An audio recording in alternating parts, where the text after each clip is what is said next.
Welcome to Stony Creek, located in wild and wonderful southern West Virginia, here in the heart of Appalachia, nestled between the Allegheny and the Blue Ridge Mountains. Join us as we explore a culture rich in history and historical landmarks, cooking mid-Appalachian style, gardening, DIY projects, and back porch sitting.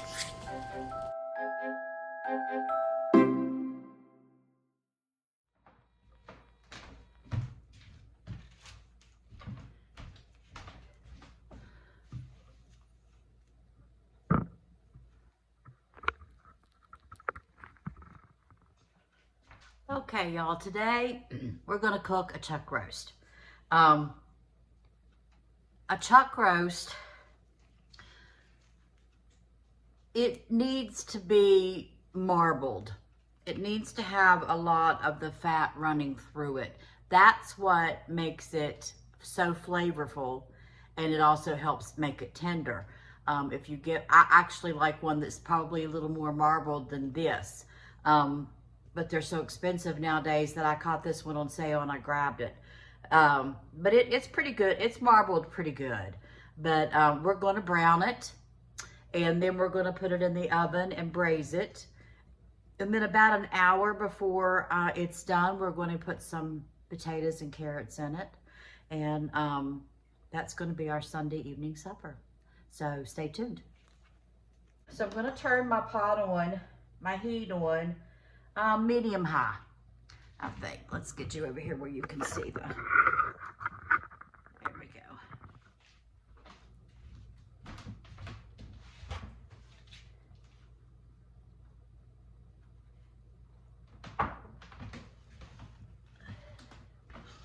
Okay, and I like to use vegetable oil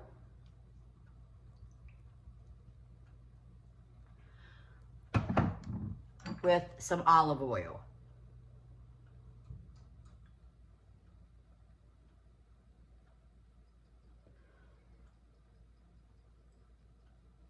Okay.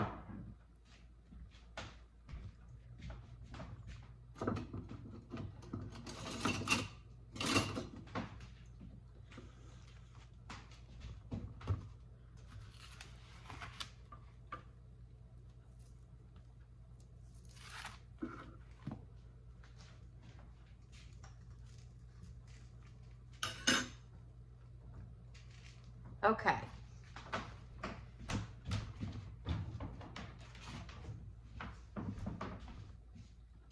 I don't salt and pepper my meat until it's been seared.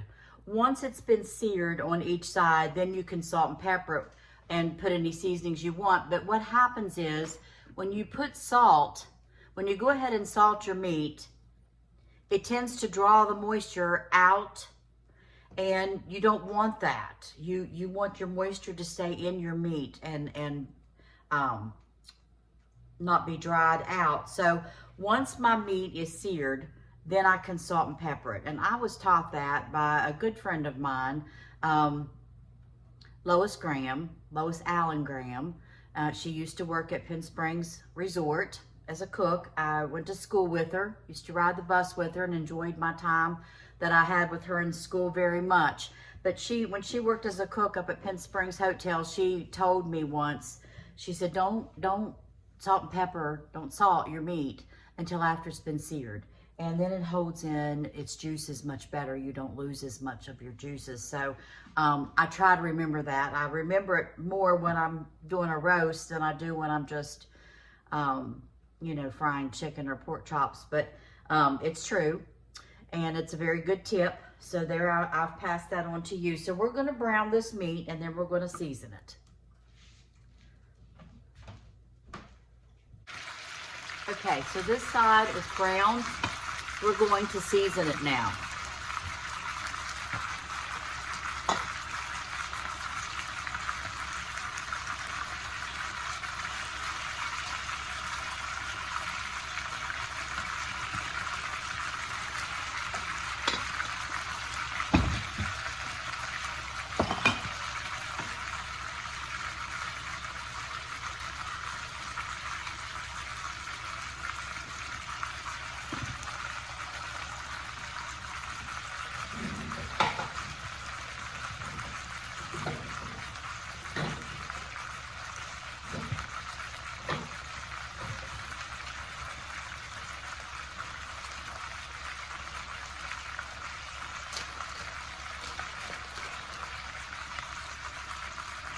I'm using some organic garlic powder.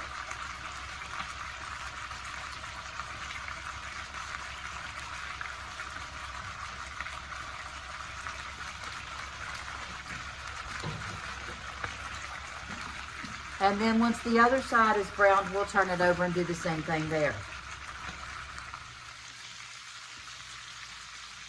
Okay. This is what you want your chuck roast to look like. To me, this is perfectly browned.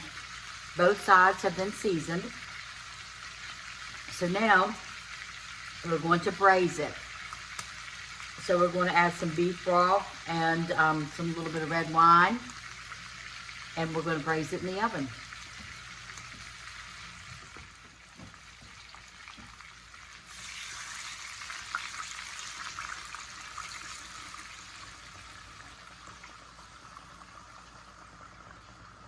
You want to bring it to the top of your roast because it will cook down in the oven.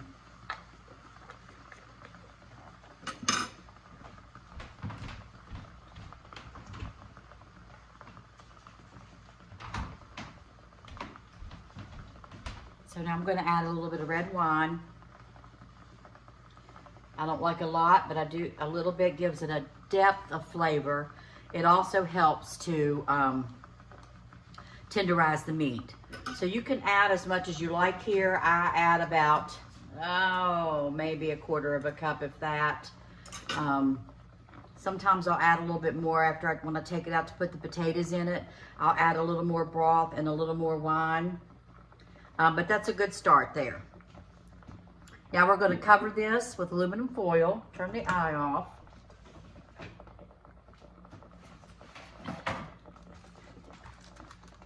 And we're going to let it braise in the oven until it's tender. Now, this varies. The time that you leave it in your oven varies, of course, on the roast. How easy it is to tenderize. If it has to be cooked longer, it also depends on the size. If you have a bigger one than this, naturally it's probably going to need to cook a little bit longer. Mine, I tend to mine's always frozen, and but the middle is still always frozen, so mine cooks a little longer than normal. So that depends on, you. If you put one in the oven that's completely thawed when you brown it, it's not froze at all. It's not going to take, at 350, it's not going to take but 2 or 3 hours if it's a good chuck roast to tenderize up and be done and not be too dry. Probably maybe 2 hours. But mine is always still frozen in the middle because I always keep them frozen and most of the time, and then I pull them out and defrost them, and they're still frozen in the middle. So mine usually takes about 4 hours, and I cook mine on 350. I like to cook it slow, but it usually cooks for about 4 hours, at least 3, and most of the time 4. And I'll take it out an hour before we're going to eat, put my potatoes in and my carrots. So we're going to put this in the oven now and let it braise.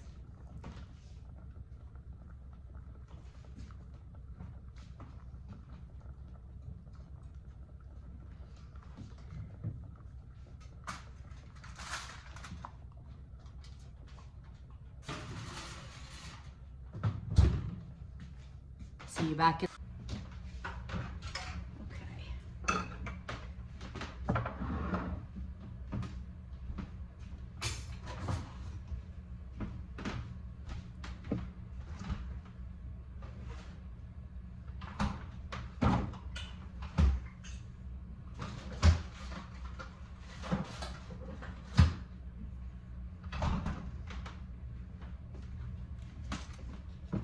I'm gonna put a little bit of butter on the top of my peaches before I make my filling, my topping. Just little pats here and there.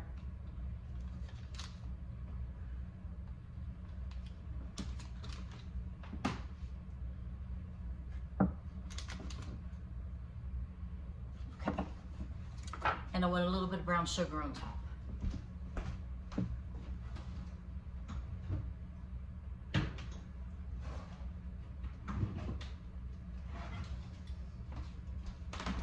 I'm not going to put a whole lot of brown sugar on top because the syrup from the peaches, of course, is I think it's a medium syrup, so it's sweet. But I do want a little bit because it really adds flavor and coloring to your cobbler. Makes your cobbler look really nice. Just a little bit. I don't even think I used a half a cup. Okay.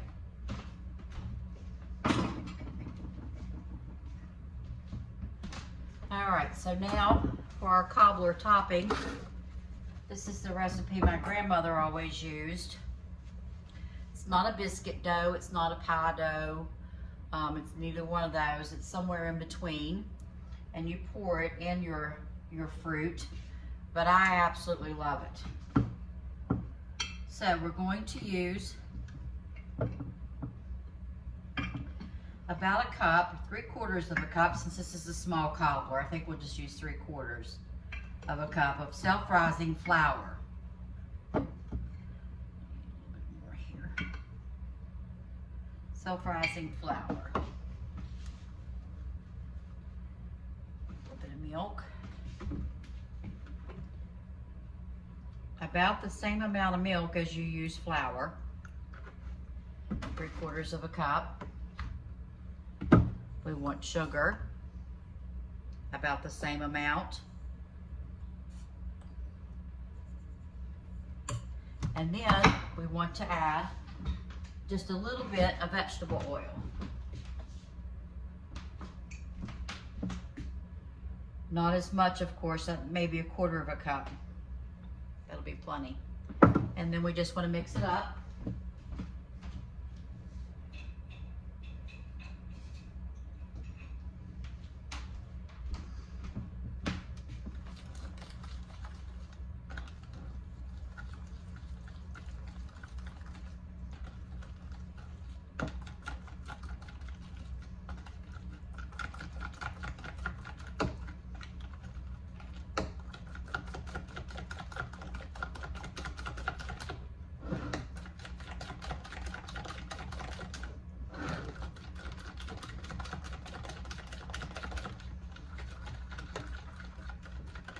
No lumps out of it. I don't want lumps in my. See, it's loose. It's not a thick topping, but with the self-rising flour in it, it puffs up. And when it puffs up, when you put it in the sweetness and the brown sugar, it soaks that up in it, and it's so good.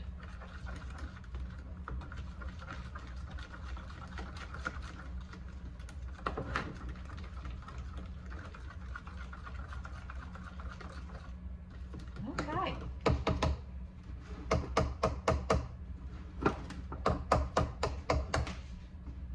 This here where you can see me pour it in. Just pour it around your fruit.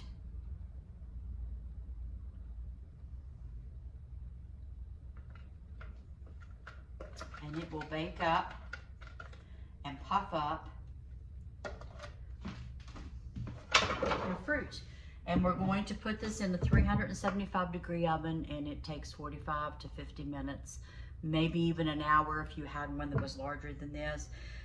It will take probably a good bit of an hour for this.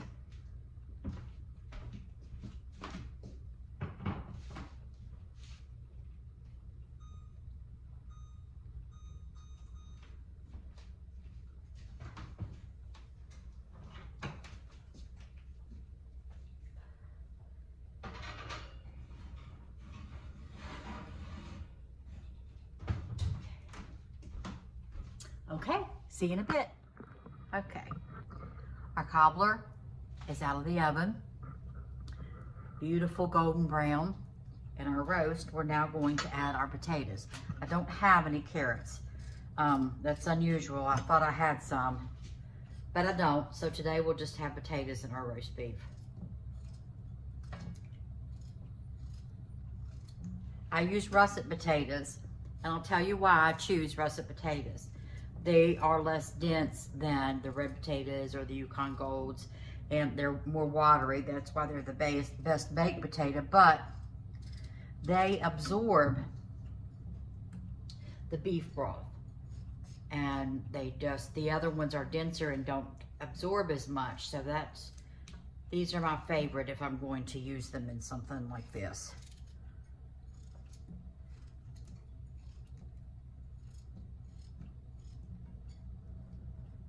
Okay.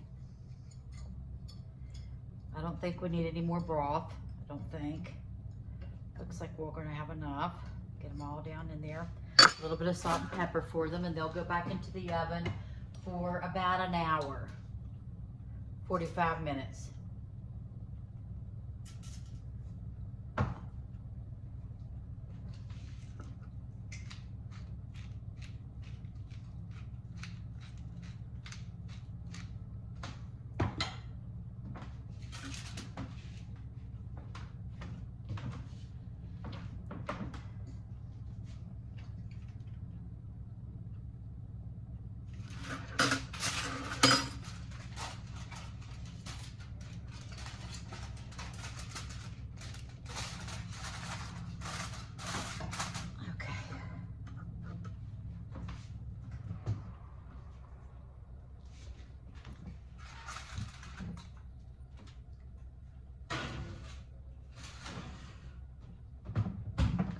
Temperature back down to 350. I had it turned up for the cobbler. Okay, we'll see in a little bit. Okay, we're gonna make some coleslaw to go with our beef and potatoes this evening. I don't usually make a whole lot at a time for just Tim and I because we can't eat a whole lot. I'm not a big fan of coleslaw like the next day or something. I'm just not a big fan of it. So.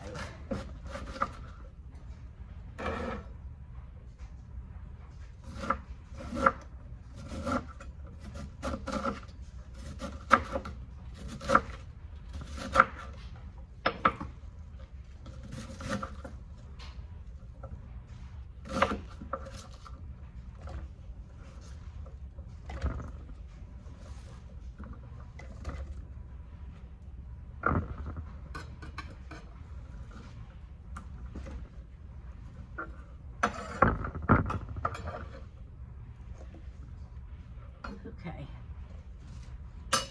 See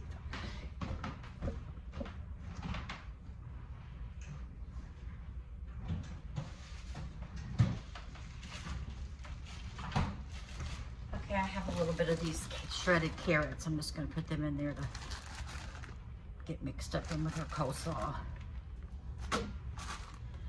Okay.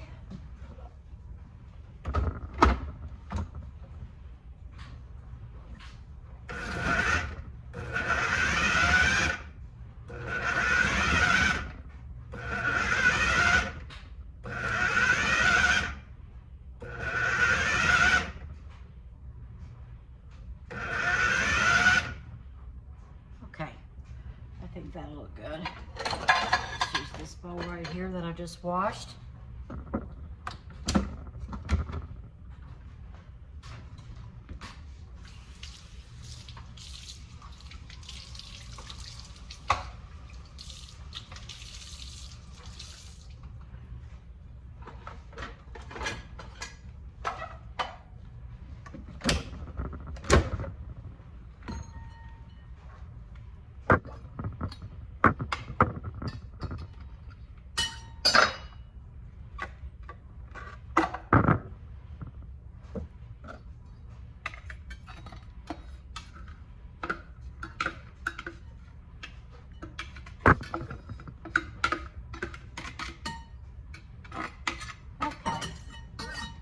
Just rinse this out.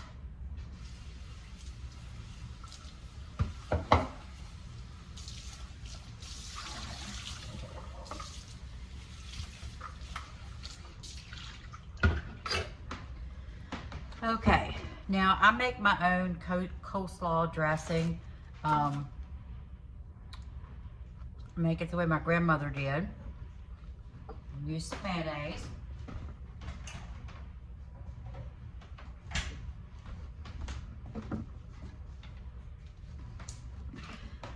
Pick you out a good mayonnaise. I don't like a whole lot of mayonnaise. I just don't like my coleslaw really, really wet and full of mayonnaise and stuff. So I go light. I start out light. So there's about maybe a half a cup of mayonnaise for this much cabbage.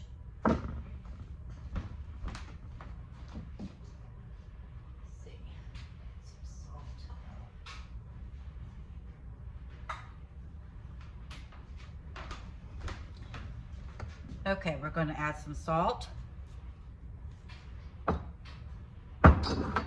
We'll add pepper. And I want just a touch of vinegar, less than a teaspoon, probably even less than half a teaspoon.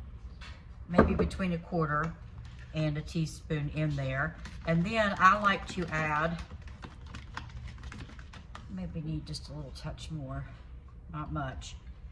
Be careful, you can't take it back out once you get it in there.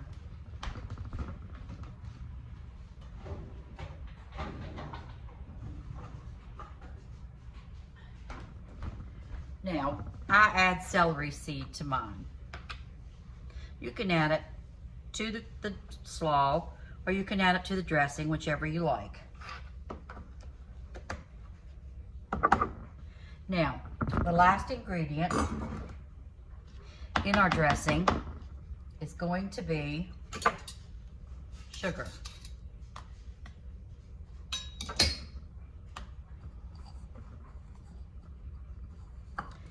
And I've got about a half a cup of mayonnaise in there, maybe a teaspoon of vinegar. I'm going to add about a quarter cup sugar.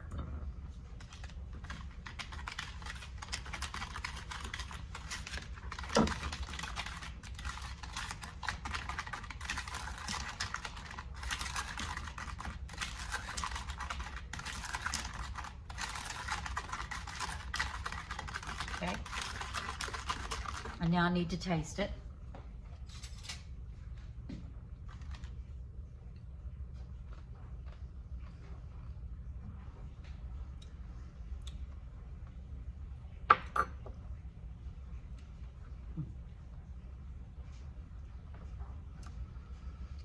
Just a drizzle more vinegar.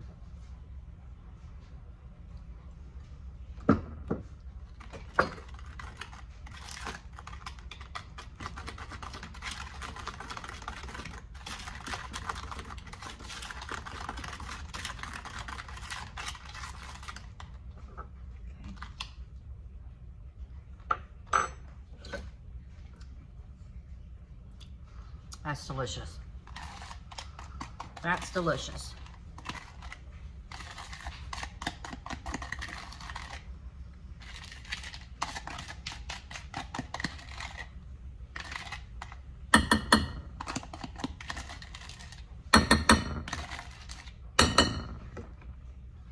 See, now this should be enough to coat this without it being soggy, because the sugar and the salt that you put in here will draw the moisture, the water out of your vegetables, out of your cabbage, and out of your carrots. And in just no time at all, you'll have water sitting in the bottom of your bowl, and that's just not appetizing to me at all. It's actually disgusting. So I like a dry, if you want to call it dry. It's not dry. It's all coated, as you can see. It's all nice and moist, but there is nothing standing in the bottom of my bowl. Now, also, if I was going to take coleslaw to a dinner, I would really not want to add my dressing until I got there, in order to avoid the sogginess that I'm referring to. I don't want to get there and take the cover off of my coleslaw and see that there's, you know, mayonnaise-y, watery stuff in the bottom of my bowl. I don't want that.